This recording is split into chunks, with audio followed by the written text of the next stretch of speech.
Hai teman-teman semua, kembali lagi bersama saya Dara Mega di pembelajaran Bahasa Indonesia.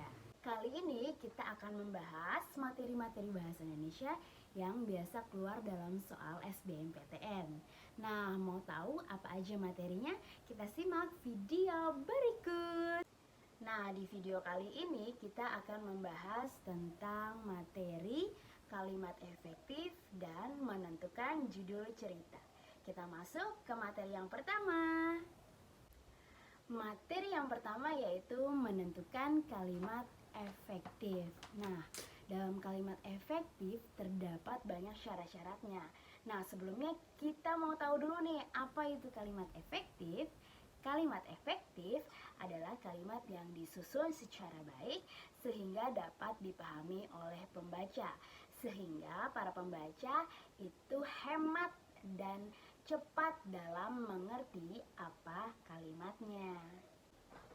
Syarat yang pertama yaitu menggunakan ejaan yang berlaku.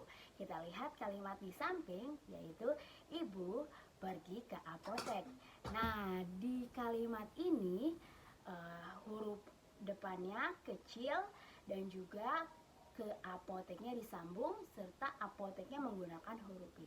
Ini merupakan contoh kalimat yang salah. Nah, kita benarkan menggunakan ejaan yang baik, yaitu huruf depannya harus diawali dengan huruf kapital, lalu ke dan apoteknya dipisah dan apotek diganti dengan tulisan apotek. Nah, meskipun tulisannya apotek, tetap harus dibaca apotik.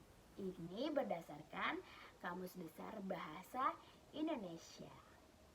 Nah, yang kedua yaitu menghindari kata yang bermakna sama. Kita lihat kalimat yang ada di samping, yaitu para tamu-tamu mulai berdatangan.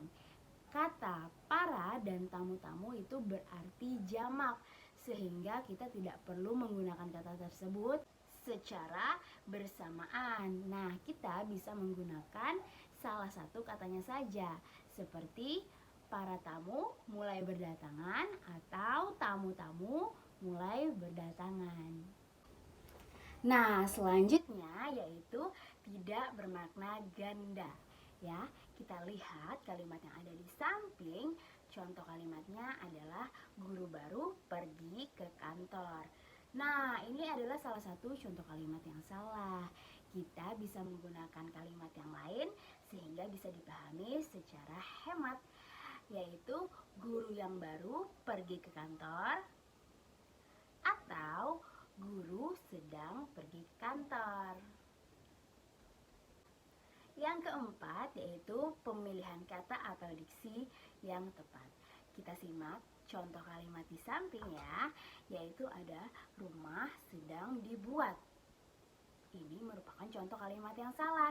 Mari kita benarkan, yaitu rumah itu sedang dibangun. Nah, rumah tidak cocok menggunakan kata dibuat, karena biasanya kalau kita menggunakan kata dibuat itu untuk hal-hal yang bersifat kecil dan mudah.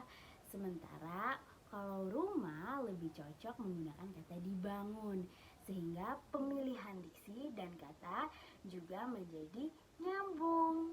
Seperti itu teman-teman. Yang kelima ada konsisten. Kita lihat contoh kalimat di samping merupakan contoh kalimat perincian, yaitu sampah harus dipilah, dibuang, dan mengelola dengan benar. Nah, coba lihat kalimat di samping ya, ada kata perincian. Namun ada satu kata yang tidak cocok dan tidak konsisten di dalamnya. Kita ganti dengan kalimat yang lebih tepat ya. Kita sajikan kalimatnya. Sampah harus dipilah, dibuang, diolah dengan benar. Nah, ini merupakan contoh kalimat yang benar karena menggunakan perincian yang konsisten. Yang keenam, menghindari kata depan di awal kalimat.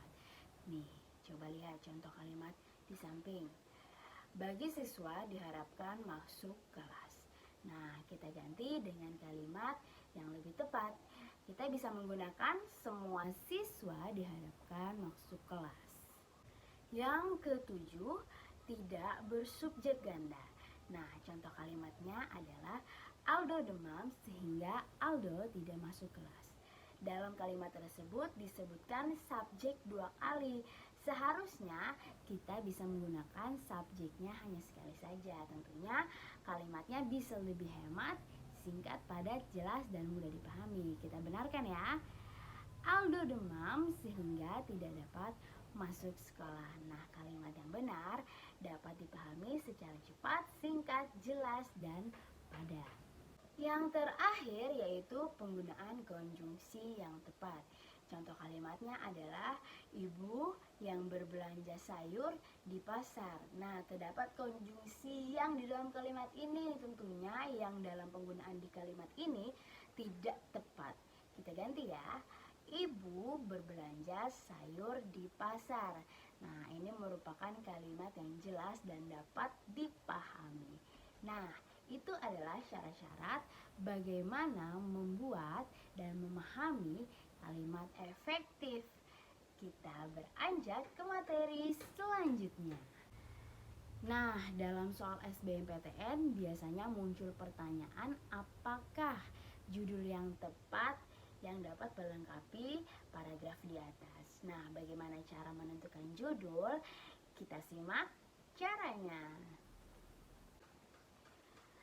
Pada dasarnya hanya satu cara yang dapat digunakan dalam menentukan judul.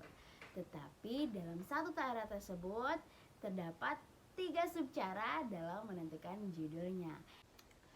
Caranya adalah kita harus menentukan ide pokok dalam paragraf tersebut. Namun ada 3 cara dalam menentukan ide pokok dalam suatu cerita. Nah, yang pertama adalah deduktif, yang kedua adalah induktif, yang ketiga adalah campuran. Nah, kalau kita menentukan ide pokok secara deduktif berarti kita menggunakan awal kalimat dalam menentukan judulnya. Kalau kita menggunakan cara induktif berarti kita menggunakan akhir kalimat atau kesimpulan dalam menentukan judulnya. Nah, yang terakhir, apabila menggunakan metode campuran, berarti kita harus membaca keseluruhan paragrafnya sehingga kita bisa menarik kesimpulan judul mana yang tepat dan dapat digunakan untuk menentukan judul paragrafnya. Itu dulu yang dapat saya sampaikan dalam materi pembelajaran ini. Semoga bermanfaat bagi teman-teman dan sampai jumpa di video selanjutnya.